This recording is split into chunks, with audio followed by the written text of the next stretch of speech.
कितना खर्चा हुआ? कह रहे जी खर्चा तो उसमें 77 लाख ही हुआ, ज्यादा नहीं हुआ, पर ना जी उसमें एडवर्टीजमेंट के 24 करोड़ रुपए लग गए। मतलब एक योजना जो धरातल पे आई नहीं, जिसका आपने इतना गुणगान कर दिया, 24 करोड़ रुपए खर्च दिए कि दवाई बनाएंगे, पसारे देंगे, पड़ोसी राज्यों को देंगे, पराली खत्म हो जाएगी, हुआ कुछ नहीं। और ये 25 करोड़ रुपए भी जोड़ लीजिए खाते में। फिर मैंने पूछा एयर पोल्यूशन में और क्या किया? कह रहे जी स्मोक टावर लगवाए। मैं कहा कितने? कह रहे एक। अच्छा भैया एक लगा, कहाँ लगा? कह रहे वो कनाट प्लेस में लगा था। मैं कहा कितना खर्चा हुआ? कह रहे जी खर्चा उसमें 22 करोड़ रुपए हुआ। ठीक है, अरे सुनिए ना, हम भी तो कुछ बोल रहे हैं। तो 22 करोड़ रुपए हुआ। मैं कहा एडवर्टीजमेंट में, क्योंकि हर एक में बंधा हुआ है ना, एडवर्टीजमेंट तो गैलर के जैसे चल रहा है यहाँ। कह रहे जी 6 करोड़ रुपए। तो मैं कहा जी चल रहा है, वो काम कर रहा है? नहीं नहीं, वो तो 1 साल में ही बंद हो गया था। तो यानी कि 22 जमा 6 ये 28 करोड़ भी जोड़ लीजिए, जो कि आपकी सरकार ने केवल वेस्टेज ऑफ मनी की, दिल्ली की जनता का पैसा बर्बाद किया। फिर मैंने पूछा कि और क्या काम हुआ? कह रही जी ऑड इवन भी किया था, बहुत बढ़िया योजना थी। मैं कहा उस पर खर्चा क्या हुआ? खर्चा कुछ नहीं हुआ जी। मैं कहा अरे वाह, एक काम तो निकला जिसपे खर्चा हुआ ही नहीं। मैं कहा खर्चा नहीं हुआ, ये अच्छा किया। तो ऑड इवन में फिर क्या हुआ? कह जी थोड़ा एडवर्टीजमेंट पे हुआ था। मैं कितना हुआ? कह रहे जी एडवर्टीजमेंट में 19-20 में तो हुआ 11 करोड़, 20-21 में हुआ 16 करोड़ और 21-22 में हुआ 26 करोड़। वो योजना जो ऑड इवन गाड़ियां, किस बात का खर्चा भाई? आपने एक संदेश देना था कि जी आप ऑड इवन, जिसका रिजल्ट कुछ नहीं निकला, जिसका फायदा कुछ नहीं हुआ, परंतु उस पे आपने जोड़ना। आतिशी जी जरा मेरा, अब तो समझ ही रही हैं। तो ये सारा खर्चा जो पिछली सरकार ने केवल एडवर्टीजमेंट पे खर्च किया, कमाल ही है, कमाल। और बताती हूँ, बात यहीं खत्म हो जाती तो और बात थी, पर आगे देखिए। वो समय आया जब कोविड का समय था, दुनिया मर रही थी, दिल्ली रो रही थी। हेल्थ सेक्टर में इन्होंने क्या किया? कोविड अवेयरनेस के प्रोग्राम किए। 19-20 में 13 करोड़, 20-21 में 80 करोड़, 21-22 में 84 करोड़। एक बेड नहीं दिया गया इनसे, एक सुविधा नहीं दी गई इनसे, दिल्ली वालों के लिए कोई काम नहीं किया गया इनसे, पर एडवर्टीजमेंट पे करोड़ों रुपए खर्च दिए। ये है आपदा की सरकार। उसके बाद सुनिए, अरे संजीव जी सुन लीजिए, हमने आपके लिए सुना भी और आपके लिए शेर भी लिखा, सुन लीजिए। डेंगू अवेयरनेस, अब डेंगू की अवेयरनेस काम एमसीडी का, पर अवेयरनेस कैंपेन यहाँ चल रहा था।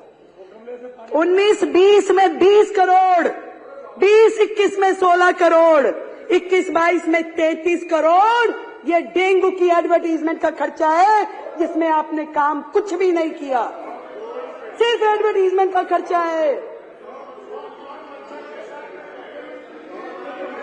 और सुनिए, करने वाला जो काम था, दिल्ली में कोविड से जो लोग मरे, जो आर्थिक सहायता उनको दी जानी चाहिए थी, कितने लोगों को दी?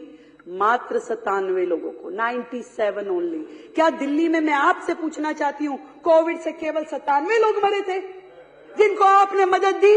उनको आपने 97 लोगों को जो मुआवजा दिया, उसके ऊपर भी आपने एडवर्टीजमेंट का खर्चा किया 17 करोड़ रुपए। 17 करोड़ रुपए जोड़ लीजिए, कुछ शर्म के साथ में जोड़िए सरकार के ये सारे खर्चे। एजुकेशन के बहुत सारे हेड तो आशीष जी ने बता दिए, फिर भी छोटे छोटे मैं बोलती हूँ। जो योजनाएं आपकी थी, बिजनेस ब्लास्टर में खर्चा किया 54 करोड़ और उस पे एडवर्टीजमेंट की 90 करोड़। देश के मेंटोर खर्चा किया 1 करोड़ रुपए और उस पे एडवर्टीजमेंट करी 28 करोड़ रुपए की। हैप्पीनेस करिकुलम जिसमें खर्चा किया 20 करोड़ रुपए, नहीं खर्चा कुछ नहीं किया, ये ऐड है, सॉरी, ऐड की 11 करोड़ की और 20 करोड़ की और उस पे खर्चा किया 3 करोड़ रुपए। देशभक्ति करिकुलम 11 करोड़ की एडवर्टीजमेंट, खर्चा कुछ नहीं। क्यों? क्योंकि ये तो खाली सेशन थे, पीरियड्स, क्लास के जो होते हैं ना, पहला पीरियड, दूसरा पीरियड, तीसरा पीरियड, और वो पीरियड्स एक दिन में, एक क्लास में, आप सब भी स्कूल गए हो, ये भी गए हैं, एक दिन में ये पढ़े लिखे लोगों की सरकार 3 एक्स्ट्रा करिकुलर एक्टिविटी, एक हैप्पीनेस, एक बिजनेस क्लस्टर, एक देशभक्ति। अरे भैया 7 पीरियड्स में से 3 आपने दे दिए, बंदा पढ़ेगा कब? बच्चा पढ़ेगा कब? पढ़ेगा नहीं तो फेल ही होगा। जिन 1.5 लाख बच्चों को आपने बाहर किया, तो आपने ना केवल फंड की चोरी की, आपने दिल्ली की जनता की ये समय की चोरी भी की, उनकी पढ़ाई की भी चोरी करी, भविष्य के बच्चों के भविष्य की भी चोरी करी। एक और बताती हूं, दिल्ली स्पोर्ट्स यूनिवर्सिटी खर्चा किया 7 करोड़ रुपए एडवर्टीजमेंट पे, और है कहां है भाई? कहां है दिल्ली स्पोर्ट्स यूनिवर्सिटी? आज तक केवल कागजों में है, वो कहीं नहीं है दिल्ली स्पोर्ट्स यूनिवर्सिटी। ये हाल है सरकार का। एक थी Delhi skill and entrepreneur university, 25 crore रुपए एडवर्टीजमेंट का खर्चा। कहां है? कागजों में, कहीं नहीं पहुंची, एक कदम भी नहीं बढ़ी योजना।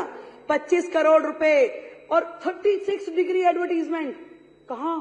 सोशल मीडिया पे भी करेंगे, अखबारों में भी करेंगे, वो भी देश भर में करेंगे, और उसके बाद में चैनल्स पे भी होगा, उसके बाद में हर जगह योजना, गुणगान, स्वयं स्तुति, खुद ही अपना पूरा गुणगान करते रहते थे।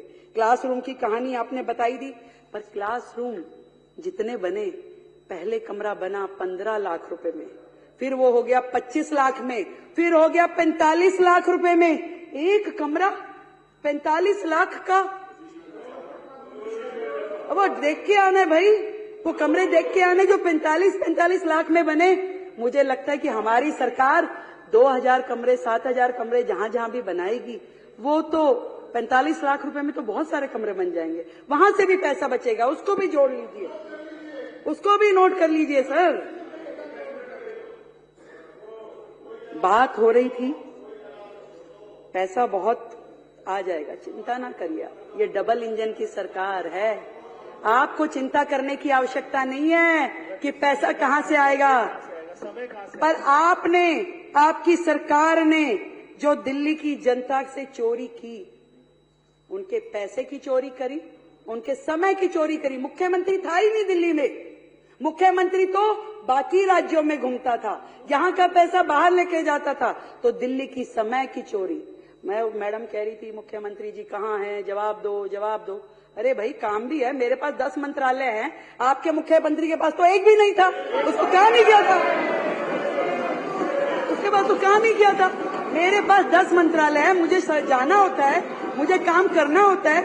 मैं आपके प्रश्न के जवाब मेरे मंत्री दे रहे हैं, लिखित में आ रहे हैं। आपको जवाब चाहिए कि मुख्यमंत्री चाहिए? और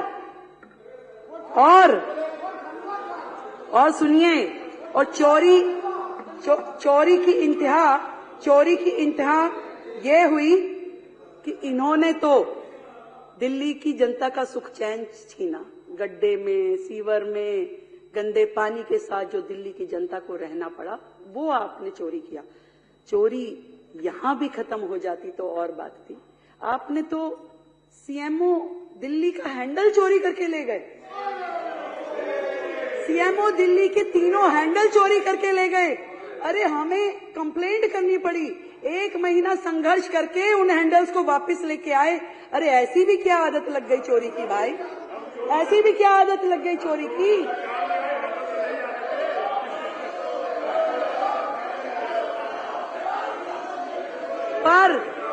पर मैं बताती हूं,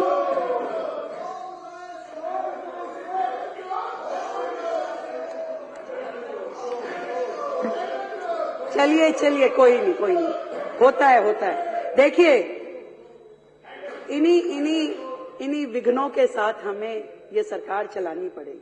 आप समझिए कि जब तक ये लोग ये नहीं समझ जाते कि जनता ने इन्हें एक और मौका दिया है यहां बैठने के लिए, और नहीं तो अगली बार हर्ष वो होगा जो आपके साथी यहां पे नहीं है, कहीं ऐसा ना हो अगली बार आप भी नजर ना आए। इसलिए जनता के प्रति आपकी जो जवाबदेही है उसको याद रखिए, इतना मैं कहना चाहती हूँ। इस बार बजट की इस चर्चा में जो मुझे अच्छे सुझाव लगे साथियों के, वो मैं जरूर इसमें जोड़ना चाहूंगी कि यमुना पार विकास बोर्ड जो भाई अभय जी ने और बाकी साथियों ने कहा, उसको हम अपने इस बजट में था पहले, पर वो रिवाइव करके उसको कामगार करेंगे, उसको चालू करेंगे। दूसरा, दिल्ली की सभी मंडियां हमारे भाई राजकुमार जी ने और बाकी साथियों ने मुझे कहा था, वो पॉइंट हमसे कहीं लिखने में रह गया, तो दिल्ली की मंडियों का सुधार विकास कार्य, इसको भी हम पूरी शिद्दत के साथ करेंगे। मैं इस सदन को ये बताना चाहती हूँ। और एक और बड़ा सुंदर सुझाव हमारे साथियों की ओर से आया कि दिल्ली जो है अलग अलग राज्यों का यहाँ पे परिवेश है, हर राज्य के लोग यहाँ रहते हैं, वो अभिन्न अंग हैं दिल्ली का। तो दिल्ली सरकार अब से जिस भी राज्य का स्टेट डे आएगा, उस स्टेट डे को दिल्ली सरकार के द्वारा मनाया जाएगा। और अब सबसे पहला जो स्टेट डे है उड़ीसा का दिन है, 1 तारीख को 1 अप्रैल को, तो दिल्ली सरकार उसका आयोजन करेगी, उसे मनाएगी भव्यता के साथ और आप सबको भी बुलाएगी। मैं इस सदन के आगे इस बजट पे जो आप सबने चर्चा करी और जो बाकी बातें अलग अलग साथियों ने कही, मुझे लगता है कि उनको एक बार और बजट दोबारा से पढ़ लेना चाहिए कि कम है ज्यादा है, हर चीज में ज्यादा है, हमने कहीं नहीं घटाया। 1 लाख करोड़ का बजट है भाई, तो उसको हमने हर हेड में दिया है, खूब दिया है, और भी देंगे, जितना चाहिए उतना देंगे। आप भी अपने क्षेत्र में काम करने जाइए, आपको फंड की कमी नहीं होने देंगे, ये मेरा आपसे वादा। इतना ही कह सकती हूँ आज इस सदन के आखिरी में कि वसुधा का नेता कौन हुआ, वसुधा का नेता कौन हुआ, भूखंड का विजेता कौन हुआ, अतुलित यश क्रेता कौन हुआ, नवधर्म प्रेरणाता कौन हुआ। फिर से बोलती हूँ, वसुधा का नेता कौन हुआ, भूखंड विजेता कौन हुआ, अतुलित यश क्रेता कौन हुआ, नवधर्म प्रेरणाता कौन हुआ, जिसने ना कभी आराम किया, विघटनों में रह के काम किया। तो काम करेंगे, हमें पता है कि विघटनकारी शक्तियां हमारे साथ साथ पीछे पीछे चलती रहेंगी, फिर लाएंगी पोस्टर, 2500 कब दोगे, देंगे पक्का देंगे, हमारा वादा है दिल्ली की जनता से देंगे। पर हमें ये मालूम है कि आपकी तरह हम योजनाएं शुरू करके बंद करने वाले नहीं है, ये हर महीने की देनदारी है, इसको पूरे योजनाबद्ध तरीके से देंगे ताकि किसी बहन के साथ अन्याय ना हो, पूरी तरीके से देंगे। आपकी तरह योजनाएं चालू करके बंद करने वाले हम नहीं हैं, हेड में पैसे रख करके जीरो खर्चा करने वाले हम नहीं हैं। हम दिल्ली की जनता के साथ न्याय करेंगे और उनके लिए सारे काम करेंगे। आप तो बस केवल देखते जाइए और मिल करके यदि कर सके तो साथ में चलिए और साथ में चल के दिल्ली की जनता के साथ में हम लोग आगे बढ़े। मैं इस बजट को आगे ले जाते हुए जो अध्यक्ष जी इस बजट के सारी चीजें मुझे लगता है कि मैंने पूरी कर ली है। जो सुझाव मेरे पास आए थे इसमें कोई मुझसे छूटा नहीं है और छूट भी जाएगा मान लीजिए, तो आप चिंता ना करें। ये सरकार आपके विचार के साथ में खुली है, आपके सुझाव आएंगे और अच्छे सुझावों के साथ में दिल्ली को आगे बढ़ाने का काम हमारी सरकार करेगी। भारत माता की। प्रभातखबर.com, विश्वास वही, रफ्तार नहीं।